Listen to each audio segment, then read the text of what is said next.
مدرسہ دار ارقم سر چشمہ علم و حکمت ہے، یہ گلشن علم و عرفان ہے، یہ مشعل راہ سنت ہے۔ لیکن اب اصل جو خطاب ہے اس پروگرام میں آپ کو ملا کیا، وہ آپ سنیں گے اسی شیرواں کے رہنے والے فاضل نوجوان استاذ با کمال اور خطیب بے مثال جامعہ حسینیہ لال دروازہ جون پور کے استاذ اور حضرت مولانا وسیم احمد صاحب قاسمی دامت برکاتہ العالیہ سے میں آپ سے ادب کے ساتھ گزارش کرتا ہوں کہ تھوڑی دیر آپ اور تشریف رکھیں اور ان کا خطاب سنیں اور درود شریف پڑھیں۔ اللہم صلی علی محمد النبی الامی وعلی آلہ وسلم تسلیما۔ الحمدللہ رب العالمین والصلاة والسلام علی سید الانبیاء والمرسلین وعلی آلہ وصحبہ اجمعین، اما بعد فاعوذ باللہ من الشیطان الرجیم، بسم اللہ الرحمن الرحیم۔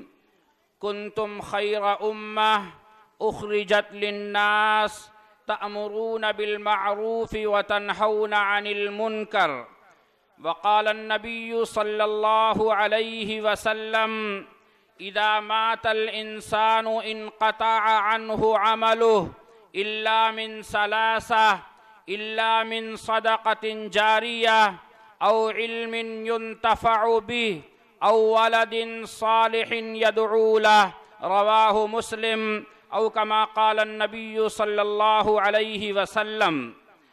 اللہ سے کرے دور تو تعلیم بھی فتنہ، اللہ سے کرے دور تو تعلیم بھی فتنہ، املاک بھی اولاد بھی جاگیر بھی فتنہ، ناحق کے لیے اٹھے تو شمشیر بھی فتنہ، ناحق کے لیے اٹھے تو شمشیر بھی فتنہ، شمشیر ہی کیا نعرہ تکبیر بھی فتنہ۔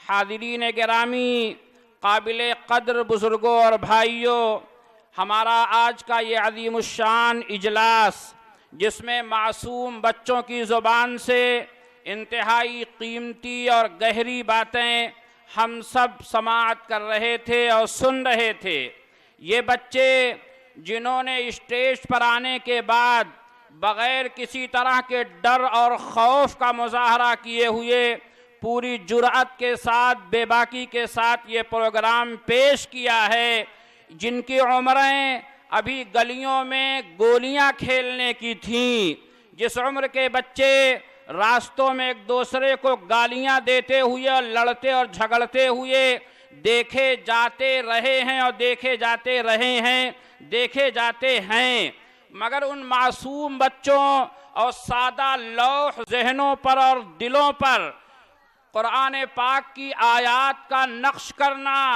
احادیث مبارکہ کے جملوں کا جاری کر دینا، وقت وقت کی دعاؤں کا اور تقریر کے ذریعے اور مکالمے کے ذریعے ہمارے دکھتے ہوئے امراض کا علاج بتانا، یہ در حقیقت جہاں ان بچوں کے اندر خفتہ اور سوئی ہوئی صلاحیتوں کا پتہ دیتا ہے، وہیں ان کے اساتذہ کی بے انتہا بے تکان محنتوں کی خبر بھی دیتا ہے۔ ان بچوں کو دیکھ کر یہ اندازہ ہوا، نہیں نا امید اقبال اپنی کشت ویراں سے، نہیں نا امید اقبال اپنی کشت ویراں سے، ذرا نم ہو تو یہ مٹی بڑی زرخیز ہے ساقی۔ ہمیں یہ اندازہ ہوا کہ اسی دریا سے اٹھتی ہے وہ موجے تند جولاں بھی، نہنگوں کے نشیمن جن سے ہوتے ہیں تہو بالا۔ کل کے اگر عرب کے لوگ صحرائے عرب سے اٹھے تھے جنہیں اونٹ کی میگنیوں میں کھیلنے والا کہا جاتا تھا، عمر ابن خطاب جن کی بہن یہ کہتی تھی، اے عمر آج تخت نشین ہو کر آدھی دنیا پر حکومت کر رہا ہے، تو وہی عمر ہے کہ تجھے بکریاں چرانا نہیں آتا تھا۔ وہ عمر ابن العاص رضی اللہ تعالیٰ عنہ اللہ کے پیغمبر کے چند صحابہ حبشہ کی طرف ہجرت کر کے گئے ہیں۔ عمرو ابن العاص مکہ المکرمہ کے کفار کی طرف سے سفیر بنا کر حبشہ کے بادشاہ کے دربار میں پیش ہوتے ہیں، ہدایہ تحائف لے کر جاتے ہیں۔ یہ ہمارے قوم کے چند نوجوان ہیں جنہوں نے ایک نئے دین کو قبول کیا ہے اور یہ وہاں سے فرار ہو کر آپ کے ملک میں آئے ہیں، ہمارے حوالے کر دیا جائے۔ شاہ حبشہ حضرت عمرو ابن العاص کو، جو اس وقت کفر کی دلدل میں دھسے ہوئے تھے، ناکام واپس بھیج دیتا ہے۔ ایک ناکام سفیر کی حیثیت سے مکہ واپس آتے ہیں، مگر یہی عمرو ابن العاص رضی اللہ تعالیٰ عنہ جب آغوش تربیت نبی پاک میں آتے ہیں تو 5000 کا لشکر لے کر پورے مصر کو اپنے قدموں میں جھکنے کو مجبور کرتے ہیں اور فاتح مصر کہے جاتے ہیں۔ میرے بھائیوں اور بزرگوں، علامہ اقبال نے کہا تھا، جدھر رخ کیا سلطنت زیر فرما، جدھر آنکھ اٹھائی ممالک مسخر۔ یہ تربیت تھی جناب محمد الرسول اللہ صلی اللہ علیہ وسلم کی۔ لہذا عرب کے صحرا نشین، اونٹوں کے چرانے والے، بکریوں کی میگنیوں میں کھیلنے والے، تہذیب و تمدن سے عاری، جب انہوں نے علوم قرآن، علوم نبوت کے دامن سے اپنے کو وابستہ کیا تو نتیجہ یہ ہوا کہ کہنے والے کو کہنا پڑا، نکل کے صحرا سے جس نے روما کی سلطنت کو پلٹ دیا، نکل کے صحرا سے جس نے روما کی سلطنت کو پلٹ دیا، سنا ہے یہ قدسیوں سے میں نے کہ وہ شیر، انشاءاللہ اسی دار ارقم سے سنا ہے یہ قدسیوں سے میں نے کہ وہ شیر پھر ہوشیار ہوگا۔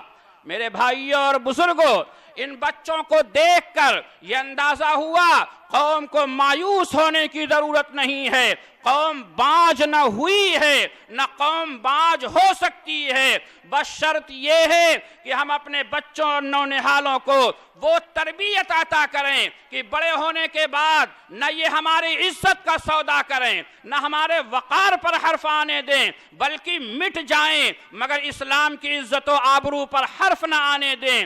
اگر سلیمان ابن عبد الملک تعیش پسند انسان حکومت کی گدی پر بیٹھے گا تو اسلام کا پھریرا اور جھنڈا نیچے آئے گا، مگر یہ جب تربیت یافتہ عمر ابن عبد العزیز رحمت اللہ تعالی علیہ کی شکل میں گدی نشین ہوں گے تو نتیجہ یہ ہوگا کہ ملک کا خزانہ بھی محفوظ ہوگا، ایک ہی گھاٹ پر شیر اور بکری پانی بھی پئیں گے اور بھیڑیاں بکریوں کے ریوڑ میں چریں گے اور کوئی کسی پر حملہ کرنے والا نہیں ہوگا۔ میرے بھائیوں اور بزرگوں، مگر شرط یہ ہے کہ یہ اچھی قوم اور اچھے نوجوان یہ آسمان سے ٹپکتے نہیں ہیں، یہ ہماری اور آپ کی تربیت کے نتیجے میں پروان چڑھائے جاتے ہیں۔ ہمارے گودوں میں ہمیں اللہ پاک نے اولاد کی شکل میں جو نعمت عطا کی ہے، جن کے تن ڈھانکنے کو ہم اپنی ذمہ داری سمجھتے ہیں، بہترین لباس پہنانا ہماری خواہش ہوتی ہے، جن کے دسترخوان پر عمدہ ڈشوں کا انتظام کرنا میری تمنا ہوتی ہے۔ میں چاہتا یہ ہوں کہ اپنی اولاد کی زبان سے نکلا ہوا جملہ ادا ہونے سے پہلے ان کی خواہشات کو پورا کر دوں۔ میرے بھائیوں اور بزرگوں، یاد رکھیے، تن ڈھانکنے سے زیادہ، پیٹ بھرنے سے زیادہ جس چیز کی ضرورت ہماری اولاد کو ہے وہ بہترین تعلیم ہے، بہترین تربیت ہے۔ یہ والدین کی بڑی ذمہ داری ہے۔ فرمایا اللہ پاک نے قرآن مجید میں وَاعْلَمُوا أَنَّمَا أَمْوَالُكُمْ وَأَوْلَادُكُمْ فِتْنَةٌ وَاللَّهُ عِنْدَهُ أَجْرٌ عَظِيمٌ۔ یاد رکھنا، تمہارے مال بھی، تمہاری اولاد بھی، یہ آزمائش ہے تمہارے لیے اور اللہ کے پاس بڑا بدلہ ہے۔ فرمایا رب کریم نے، اے دنیا کے لوگوں، ہم نے تمہیں مال دیا، ہم نے تمہیں اولاد دیا، لیکن یاد رکھنا ان کے فیوچر کو سنوارنے کے چکر میں، ان کا مستقبل بنانے کے چکر میں، ان کی دنیا سنوارنے کے ارادے سے کہیں اللہ کو نہ بھول جانا۔ یا ایھا الذین آمنوا لا تلھکم اموالکم ولا اولادکم عن ذکر اللہ۔ اے ایمان والو، تمہارے مال اور تمہاری اولاد تمہیں اللہ کے ذکر سے غافل نہ کر دیں۔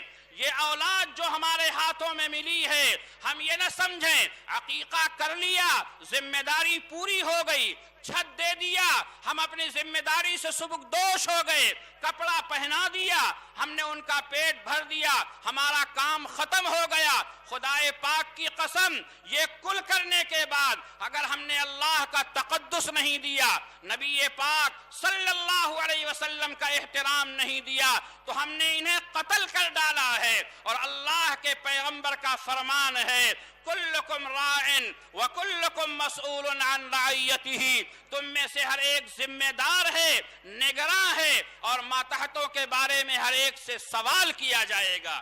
میرے بھائیوں، میرے بزرگوں، ہماری جو قوم ہے قوم مسلم، ہم جس امت سے تعلق رکھتے ہیں امت محمدیہ، اس کی ذمہ داریوں میں پروردگار عالم نے ایک بڑی ذمہ داری یہ بیان فرمائی ہے، تم بہترین امت کے افراد ہو، تم انسانیت کو نفع پہنچانے کے لیے اس دنیا میں پیدا کیے گئے ہو، لہٰذا ہمارا اور آپ کا انسانیت کو نفع یہ بھی پہنچانا ہے کہ ہم انسانوں کو اللہ کا تعارف کرائیں، ہم دنیا کے سامنے دنیا کی بے ثباتی بے حقیقتی پیش کریں، آخرت کا یقین بیٹھائیں۔ اسی طرح انسانیت کو نفع پہنچانا یہ بھی ہے کہ جن شعبہائے زندگی میں پہنچ کر، جن رتبوں پر پہنچ کر، جن منصبوں پر پہنچ کر، جن ڈگریوں اور علم کو حاصل کر کے ہم انسانیت کے لیے نافع اور مفید بن سکتے ہیں، وہاں پہنچیں اور انسانیت کو نفع پہنچائیں۔ آج انسانیت کراہ رہی ہے، ہم اپنی بیٹی، اپنی بہن، اپنی بیوی اور اپنے گھر کی بہو کو آپریشن سے بچانے کے لیے ہزار جتن کر ڈالتے ہیں۔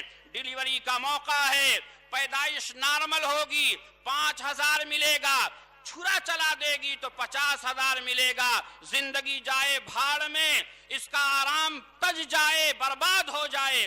ڈاکٹر صاحبہ سے کیا مطلب ہے؟ انہیں 50,000 نظر آتا ہے، آپریشن زبردستی کیا جا رہا ہے۔ یہ دکھ میں بھی جھیل رہا ہوں، یہ دکھ آپ بھی جھیل رہے ہیں۔ یہ کیوں ہوا؟ یہ طبابت کا پیشہ۔ امام شافعی رحمت اللہ تعالی علیہ نے کہا تھا العلم علمان، علم الادیان و علم الابدان، علم تو دو ہیں، دین کا بھی علم ہے، بدن کا علم بھی علم ہے۔ بدن باقی نہیں رہے گا تو پھر عبادت کیسے ادا کی جائے گی؟ لہذا زندگی باقی رہے، صحت باقی رہے، بیماری کا علاج ہو، اس کا جاننا بھی علم ہے، اس کا حاصل کرنا بھی انسانیت کی خدمت ہے۔ ہمیں بہترین ڈاکٹرز چاہیے، لہذا ہمیں پیدا کرنا ہے، کیونکہ ہم انسانیت کے نفع پہنچانے والے لوگ ہیں۔ عدالتوں میں مقدمہ صرف ظالم نہیں لے جاتا، مظلوم بھی عدالت میں گھسیٹا جا رہا ہے۔ مقدمہ لڑنے کے لیے، مظلوموں کی آواز اٹھانے کے لیے ہمیں وکیل بھی چاہیے، ہمیں انجینئر بھی چاہیے، ورنہ انجام کیا ہوگا؟ سڑکیں کاغذوں پر ہر سال بنتی رہیں گی اور ڈامر اور گٹی کے نام پر ایک بوری سیمنٹ اور بالو اور گٹی نہیں گرے گا، اور سڑکیں کاغذوں پر بنتی رہیں گی اور بگڑتی رہیں گی۔ ہمیں بہترین انجینئر بھی چاہیے، سماج میں امن قائم ہو، ہمیں ایسا داروغہ بھی چاہیے، ایسا ایس پی بھی چاہیے۔ حضرت ابو موسیٰ اشعری رضی اللہ تعالیٰ عنہ اگر اللہ کے پیغمبر کے صحابی ہیں، حدیث کے عالم ہیں، قرآن پاک کے حافظ ہیں، ماہر قرآن اور علوم قرآن میں دسترس رکھتے ہیں، تو اللہ کے پیغمبر کے گورنر بھی ہیں۔ حضرت معاذ بن جبل اگر افقہ الفقہاء ہیں، فقیہ کے امام ہیں، صحابہ کرام میں بڑا رتبہ ہے، بڑے مفتی اور فقیہ ہیں، تو اللہ کے پیغمبر کی طرف سے یمن کے گورنر بھی ہیں۔ حضرت ابو موسیٰ اشعری اگر مکثرین حدیث میں ہیں، سب سے زیادہ حدیث نقل کرنے والے ہیں، تو اللہ کے پیغمبر کے گورنر بھی بنا کر بھیجے جا رہے ہیں۔ حضرت سعید بن عامر اگر زاہد فی دنیا ہیں، دنیا سے کچھ لینا دینا نہیں ہے، مگر وہ ایک علاقے کے امیر اور گورنر بھی بنائے جاتے ہیں۔ حضرت ابو عبیدہ ابن الجراح اگر اللہ کے پیغمبر علیہ السلام کے رازدار ہیں، نبی پاک علیہ السلام کے صحابی ہیں، تو فاتح عجب و فاتح ایران بھی ہیں۔ لہذا ہمارا جو بچہ دار ارقم میں پڑھے گا، میرے باپ یہ چاہتے ہیں کہ میرا بچہ حافظ بنے، شوق سے بنائیے کہ حافظ کے باپ کو اللہ اپنے دربار میں خاص اعزاز عطا کرنے والا ہے۔ میری تمنا ہے میرا بیٹا عالم بنے، ضرور بنائیے، کیونکہ عالم بنے گا اللہ کے لیے خدمت کرے گا۔ تو فرمایا جناب محمد الرسول اللہ صلی اللہ علیہ وسلم نے، پیارے آقا کی خدمت میں عرض کیا گیا، اے اللہ کے پیغمبر علیہ السلام، وہ آدمی جو نماز پڑھ کے لوگوں کی طرف متوجہ ہو کر دین کی باتیں بتاتا ہے، ایک وہ آدمی جو دن بھر روزے رکھتا ہے، رات بھر نفلیں پڑھتا ہے، ان دونوں میں مقام کس کا بلند ہے؟ بنی اسرائیل کے ان دو لوگوں کا تذکرہ کیا جناب محمد صلی اللہ علیہ وسلم نے۔ پھر فرمایا جو عالم، جو انسان نماز پڑھ کر لوگوں کی طرف متوجہ ہوتا ہے، دین کی باتیں سکھاتا اور پڑھاتا ہے، وہ آدمی اس آدمی کے مقابلے میں جو دن بھر روزے رکھتا ہے، رات بھر نفلیں پڑھتا ہے، اتنی زیادہ فضیلت رکھتا ہے جتنی فضیلت میری یعنی محمد الرسول اللہ کی تم میں ادنا آدمی پر ہے۔ میرے بھائیوں اور بزرگوں، عالم بنائیں۔ اللہ کے پیغمبر نے فرمایا اللہ کے دربار میں دو آدمیوں کا ایک علماء کے قلم کی روشنائی اور شہیدوں کا خون پیش کیا جائے گا۔ شہید کا خون بھی آ رہا ہے، علماء کے قلم کی روشنائی بھی آ رہی ہے، دونوں میں رتبہ کس کو ہے، ترجیح کس کو حاصل ہے؟ اللہ کے پیغمبر کا فرمان ہے علماء کے قلم کی روشنائی کو اللہ کے دربار میں فضیلت دی جائے گی۔ اللہ کے نبی علیہ السلام نے حدیث مبارکہ میں فرمایا اللہ کا دربار ہوگا، عدالت عالیہ میں اللہ فیصلہ کرنے کے لیے اجلال فرمائے گا۔ اللہ رب العالمین خلق کے درمیان فیصلہ فرما رہے ہیں، سفارش کرنے والے سفارش کرنے کے لیے آگے بڑھ رہے ہیں، جن کی سفارش عمومی طور پر چلے گی ان میں سب سے پہلے الانبیاء ثم العلماء ثم الشہداء، پہلی جماعت انبیاء کی ہوگی، پھر علماء کی ہوگی، پھر شہیدوں کی جماعت آگے بلائی جائے گی۔ معلوم یہ ہوا شہید کا مرتبہ ایک عالم سے کم ہے، عالم کا مرتبہ بہت اونچا ہے۔ اس کائنات میں ایک عالم جب چلتا ہے، ایک عالم جب کہیں سے گزرتا ہے، وہ کہیں مجلس لگاتا ہے تو حقیقت میں اس کی مجلس میں بیٹھنے والے مجلس نبوت میں بیٹھتے ہیں۔ عالم کی زبان سے گفتگو سننے والے حقیقت میں ایسے ہیں جیسے خود براہ راست جناب محمد الرسول اللہ صلی اللہ علیہ وسلم سے گفتگو سن رہے ہوں۔ لہذا دار ارقم میں جن کے بچے پڑھ رہے ہیں ان کی تمنا ہے میرا بیٹا حافظ قرآن بنے گا، میرا بیٹا عالم دین بنے گا۔ دنیا تو مقدر سے آئے گی، دین اللہ کی رحمت سے آتا ہے۔ آپ تمنا کریں، دار ارقم اس کی بھی راہ فراہم کر رہا ہے۔ یہاں پنجم پڑھنے کے بعد بچیاں ہیں تو ان کے آگے کی تعلیم کا انتظام ہے۔ بچے ہیں، آپ کے لیے کوئی رکاوٹ نہیں ہے، آپ کے بڑے اداروں میں لے جائیں، انشاءاللہ دار ارقم کا بچہ ناکام نہیں ہوگا۔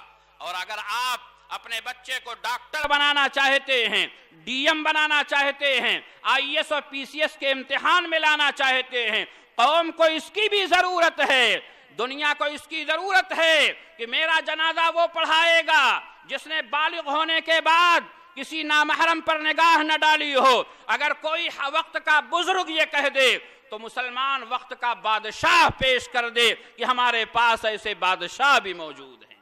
میرے بھائیوں اور بزرگوں، دار ارقم اس کی بھی راہ فراہم کرتا ہے۔ الحمدللہ میں نے عرض کیا تھا بچے آپ کے ہیں، تن ڈھانکنا پیٹ بھرنا آپ کی ذمہ داری ہے، تو ان کے دل میں اللہ کا احترام پیدا کرنا بھی آپ کی ذمہ داری ہے، ان کے دل میں دین بیٹھانا آپ کی ذمہ داری ہے۔ مگر آپ کہیں گے صاحب ہم تو کمانے کے لیے دبئی ہیں، ہم روز صبح دکان چلے جاتے ہیں، شام کو آتے ہیں، ہمارے پاس موقع کہاں ہے؟ تو اس کی طرف سے جو فرض ادا کر رہا ہے وہ دار ارقم ادا کر رہا ہے۔ آپ اپنے بچے کو یہاں بھیج کر مہینے کی فیس دے کر یہ مت سمجھیے کہ آپ نے کام پورا کر دیا۔ دار ارقم اور اس کے اساتذہ جو ہمارے بچوں کو پڑھا رہے ہیں، میں قسم کھا کے ایمان کے ساتھ یہ بات بول رہا ہوں اور پورے اعتماد کے ساتھ یہ بات کہہ رہا ہوں، ہم ان کے قدموں میں دنیا کی دولتیں بھی نچھاور کر دیں، جو ہمارے بچوں کو یہ دے رہے ہیں اس کا بدل نہیں ہو سکتا۔ حضرت امام اعظم ابو حنیفہ رحمۃ اللہ تعالی علیہ کے بیٹے کو استاذ نے سورہ فاتحہ پڑھایا، امام صاحب نے 1,00,000 درہم نذرانے میں پیش کیا۔ استاذ نے کہا حضرت یہ کیا؟ فرمانے لگے تم نے میرے بیٹے کو جو دولت دی ہے اس کا بدلہ تو یہ کچھ نہیں ہے، میرے پاس اس سے زیادہ ہوتا تو وہ تیری خدمت میں نذر کرتا۔ لیکن ان اساتذہ کرام نے اپنا وقت فارغ کیا، ان کے پیر لولے نہیں ہیں، ان کے ہاتھوں میں جان نہیں ہے، ایسا نہیں ہے، پیروں میں طاقت ہے، ہاتھوں میں پکڑنے کی قوت ہے، دماغ میں تجارت کرنے کی صلاحیت ہے، اور الحمدللہ ہمارے علماء جس میدان میں جاتے ہیں ناکام نہیں رہتے، مگر انہوں نے اپنا وقت فارغ کیا، چند ہزار پر قناعت کیا، اور ہمارے اور آپ کے بچوں کو، شیرواں کے نونہال ان سے متعلق رشتہ داروں کے بچوں کو یہ تربیت دے رہے ہیں، جس کا مظاہرہ ہمارے بچے ابھی کر رہے تھے کہ جن کی زبان پر صحیح طرح سے ابھی اپنے غرض اور اپنے ذات میں پیدا ہونے والی خواہش کے اظہار کے لیے الفاظ نہیں ہوتے، وہ قرآن کی آیات پڑھ رہے ہیں، وہ احادیث کا ترجمہ پیش کر رہے ہیں۔ یہ کیوں ہوا؟ یہ اس لیے ہوا کہ ان بچوں میں صلاحیتیں ہیں اور اساتذہ کی تربیت اور آغوش ملی ہے، لہذا یہ بچے نکھر گئے۔ مجھے اس موقع پر علامہ اقبال کا ایک شعر یاد آیا کہ آسمان سے اترنے والا بارش کا قطرہ جو زمین پر گرتا ہے اس کا وجود مٹ جاتا ہے، جو سمندر کے پانی میں مل جاتا ہے وہ اپنا وجود ختم کر دیتا ہے، اسے کوئی نہیں جانتا، مگر بارش کا جو قطرہ سیپی کے منہ میں چلا جاتا ہے اور سیپی وہ منہ بند کر کے سطح سمندر میں بیٹھ جاتی ہے، کچھ دنوں کے بعد غوطہ خور سیپیاں باہر نکالتے ہیں، اسے کھولتے ہیں، وہی بارش کا قطرہ جس نے تاریکی برداشت کیا، جس نے قید برداشت کیا، جس نے ایک گراؤنڈ کے اندر اور ایک حد کے اندر رہنے کو قبول کیا، وہی قطرہ تھا، مگر آج وہ قطرہ موتی بن کے نکلتا ہے اور اس کی قیمت بازار میں اب 100-200 نہیں، لاکھ میں جاتی ہے، اور اتنا قیمتی ہو جاتا ہے کہ کبھی بادشاہ کے تاج میں ٹکا جاتا ہے تو کبھی کسی حسینے کا ہار بن کے اس کی خوبصورتی بڑھاتا ہے۔ علامہ اقبال نے کہا تھا آغوش صدف جن کے نصیبوں میں نہیں ہے، آغوش صدف جن کے نصیبوں میں نہیں ہے، وہ قطرے نیساں کبھی بنتا نہیں گوہر۔ میرے بھائیوں، اساتذہ کی آغوش ملی، ان کی سختیاں ملی، ان کی تربیت ملی، ہمارے بچے تھے جن کو پیدا ہم نے کیا تھا، اللہ نے ہماری گود میں دیا تھا، کورے کاغذ تھے، مٹی کے ڈلے تھے، اس کو خوبصورت رنگ دیا ہے، خوبصورت تصویر بنائی ہے ان اساتذہ کرام نے۔ اب ہمارے گاؤں کے لوگوں کا فرض کیا ہے؟ ان اساتذہ کرام کی خدمت کرنا ہماری ذمہ داری ہے۔ بچوں کو آپ انعام دے رہے تھے، میں دیکھ رہا تھا، بڑوں کو آپ رہنمائی کریں، بڑے اپنے عقل و دماغ سے قبول کر لیتے ہیں، مگر چھوٹے بچوں کو ایک ایک حرف رٹانا پڑتا ہے، انہیں سمجھانا پڑتا ہے، انہیں مشق کرانی پڑتی ہے۔ یہ پروگرام 1-2 دن کی محنت نہیں، مہینوں کی محنت پر وجود میں آیا ہے۔ اس لیے جہاں ہمارے بچے انعام کے حقدار ہیں، وہیں وہ اساتذہ بھی انعام کے حقدار ہیں، جن اساتذہ کرام نے ان بچوں کو اتنے خوبصورت پروگرام کے لیے تیار کیا ہے۔ میرے بھائیوں اور بزرگوں، میں اخیر میں جو حدیث مبارکہ میں نے پڑھی تھی کہ اللہ کے پیغمبر علیہ السلام نے فرمایا جب انسان مر جاتا ہے اس کا اعمال نامہ بند ہو جاتا ہے، مگر 3 چیزوں کا عمل جاری رہتا ہے۔ صدقہ جاریہ، ایسا کام کر جائے جس کا نفع مرنے کے بعد بھی زندہ رہے۔ دار ارقم کی عمارت بنوا گیا، دار ارقم میں کمرہ بنوا گیا، دار ارقم کی ضرورت پوری کر گیا، صدقہ جاریہ، دار ارقم میں ٹنکی لگوایا، صدقہ جاریہ، جب تک دار ارقم چلے گا صدقہ جاریہ بھی چلتا رہے گا۔ اللہ کے نبی علیہ السلام نے فرمایا مرنے کے بعد صدقہ جاریہ کا ثواب اس کے اعمال نامے میں جڑتا رہے گا۔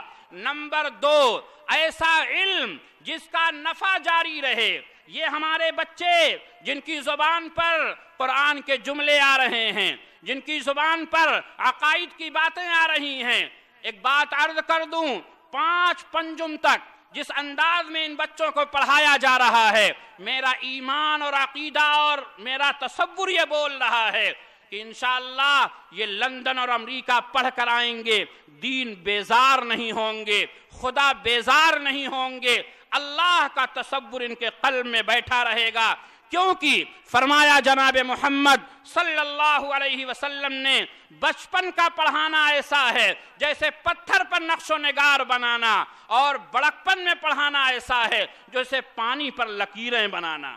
پانی کی لکیر جلدی مٹ جاتی ہے اور پتھر کا نقش و نگار باقی رہتا ہے، لہذا یہاں کا پڑھا ہوا بچہ ملحد نہیں ہوگا، مرتد نہیں ہوگا، دین بیزار نہیں ہوگا، دین پر اعتراض کرنے والا نہیں ہوگا۔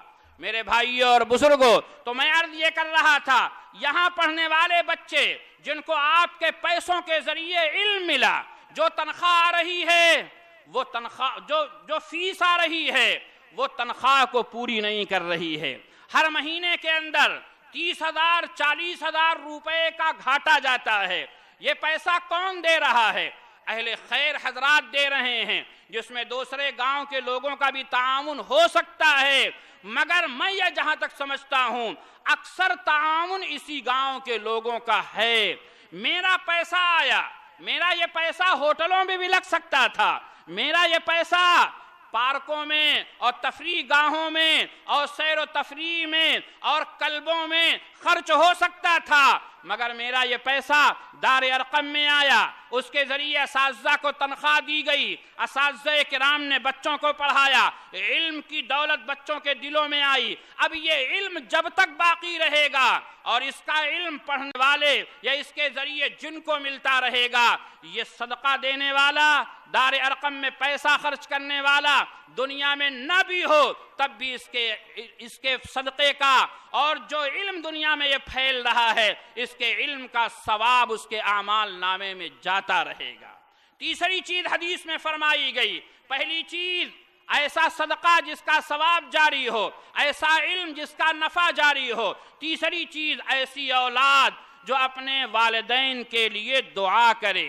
اولاد کا ہر عمل چاہے وہ دعا کرے یا نہ کرے ماں باپ کے حصے میں خود بخود جا رہا ہے، کیونکہ ماں باپ ہی اس کے عالم اور اس کے نیک بننے کا ذریعہ بنے ہیں، اور اللہ کے پیغمبر کا فرمان ہے جو آدمی نیکی کی طرف کسی کو لگاتا ہے تو نیکی کرنے والوں کا ثواب رہنمائی کرنے والوں کو بھی عطا کیا جاتا ہے۔ لیکن حدیث مبارکہ میں بیٹے کے ساتھ یہ قید بھی لگائی کہ نیک اولاد چھوڑے جو والدین کے لیے دعا کرے، مطلب یہ ہے کہ نیک اولاد چاہے اپنے ماں باپ سے کتنی ہی دور کیوں نہ رہتی ہو، چاہے والدین دنیا سے چلے ہی کیوں نہ گئے ہوں، یہ جب بھی ہاتھ اٹھائے گا تو اپنے ماں باپ کو دعاؤں میں کبھی فراموش نہیں کرے گا، اپنے ماں باپ کو دعاؤں میں یاد رکھے گا۔ اس لیے میرے بھائیوں اور بزرگوں، یہ دار ارقم کیا ہے؟ دار ارقم حقیقت میں زندگی میں بھی اللہ کی طرف سے نیکیاں اور اللہ کی طرف سے رحمتیں اترنے کا ذریعہ ہے، مرنے کے بعد بھی اپنے خزانے کو جاری رکھنے اور اعمال نامے کو جاری رکھنے کا سنہرا موقع ہے۔ دار ارقم کیا ہے؟ یہ دار ارقم وہ مرکز ہے، اللہ کے پیغمبر نے فرمایا جس گھر میں بیٹھ کر اللہ کا قرآن پڑھا جاتا ہے وہاں اللہ کی رحمتیں اترتی ہیں۔ دار ارقم کیا ہے؟ یہاں حفظ قرآن ہوتا ہے، یہاں بچے اور بچیاں اللہ کی کتاب پڑھتے ہیں۔ فرمایا اللہ کے پیغمبر نے رحمت کے فرشتے اترتے ہیں، میری آنکھیں دیکھیں یا نہ دیکھیں لیکن میرا وجدان اور میرا ضمیر بول رہا ہے اللہ کی رحمت کے فرشتے ضرور اترتے ہیں۔ میرے بھائیوں اور میرے بزرگوں، پروگرام آپ نے سنا، میں نے بھی پروگرام سنا۔ حقیقت پھر حقیقت ہے، حقیقت سے مفر کس کو، حقیقت خود کو منوا لیتی ہے، مانی نہیں جاتی۔ ہم سب کا دل بول رہا تھا، ہم سب کا ضمیر گواہی دے رہا تھا۔ الحمدللہ دار ارقم میں جو ہماری رقم خرچہ ہو رہی ہے وہ ضائع نہیں جا رہی ہے۔ امت کے اوپر خرچ ہونے والا یہ مال امت کو نفع کا سودا فراہم کر رہا ہے۔ اللہ تعالی دار ارقم کی اس ترقیات کو دن دونی اور رات چوگنی ترقی بنائے، اور پروردگار عالم یہاں کے اساتذہ، ذمہ داران، معاونین، مخلصین اور محبین کے دلوں میں الفت و محبت پیدا فرمائے۔ اس ادارے کو پروردگار عالم شرور و فتن سے محفوظ فرمائے۔ وآمین وآخر دعوانا الحمدللہ رب العالمین۔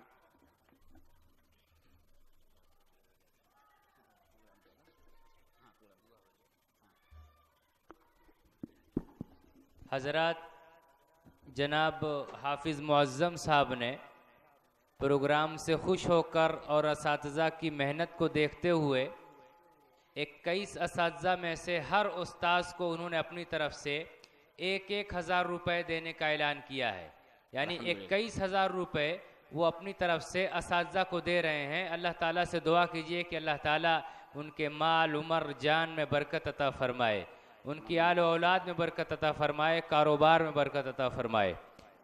دعا فرمائے۔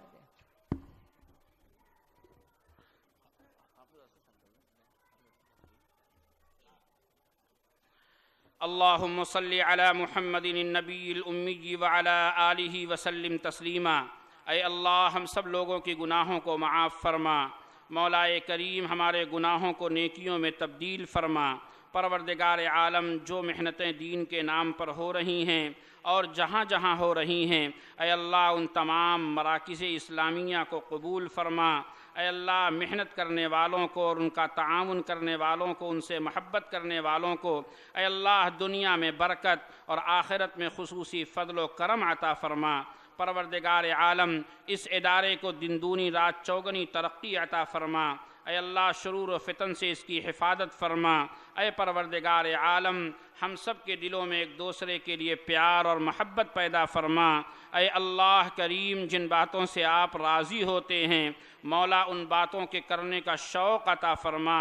اے اللہ عظیم آپ جن باتوں سے ناراض ہو جاتے ہیں مولا کریم ان باتوں کی نفرت ہمارے دلوں میں پیدا فرما۔ اے پروردگار عالم جو بھی پروگرام پیش کیا گیا ہے مولا وہ ہمارے دل، اے اللہ وہ ہمارے کانوں کی اور سماعتوں کی تفریح بن کر نہ رہ جائے۔ اے اللہ ہمارے دلوں میں اس کی حقیقت کو پیوست فرما۔ اے اللہ اس کے جو پیغامات ہیں ہمارے عمل و کردار کے اندر انہیں پیوست فرما۔ اے اللہ کریم، اے مولا عظیم جن لوگوں نے رات کے اس کثیر وقت گزر جانے کے بعد بھی تیرے نام پر، تیرے علم کے نام پر، اے اللہ مدرسے کی نسبت پر یہاں جمع ہیں مولا کریم رات کی اس ٹھنڈک کو اے اللہ، اے مولا کریم جہنم کی ٹھنڈک کا بدل بنا۔ اے اللہ آج کی اس تاریکی کو پروردگار عالم حشر کے میدان میں روشنی میں تبدیل فرما۔ اے اللہ کریم ہم سب کو ایک اور نیک بن کر زندگی گزارنے کی توفیق عطا فرما۔ اے اللہ زندگی اسلام پر اور خاتمہ ایمان پر مقدر فرما۔ پروردگار عالم آخرت کی منزلوں کو آسان فرما، بے حساب و کتاب جنت الفردوس کے اعلیٰ مقام عطا فرما۔ ہماری دعائیں ہمارے آقا حضرت محمد صلی اللہ علیہ وسلم کے صدقے قبول فرما۔ ربنا تقبل منا انك انت السميع العليم وتب علينا انك انت التواب الرحيم وصلى الله عليه وعلى آله وصحبه اجمعين برحمتك يا ارحم الراحمين۔ السلام علیکم۔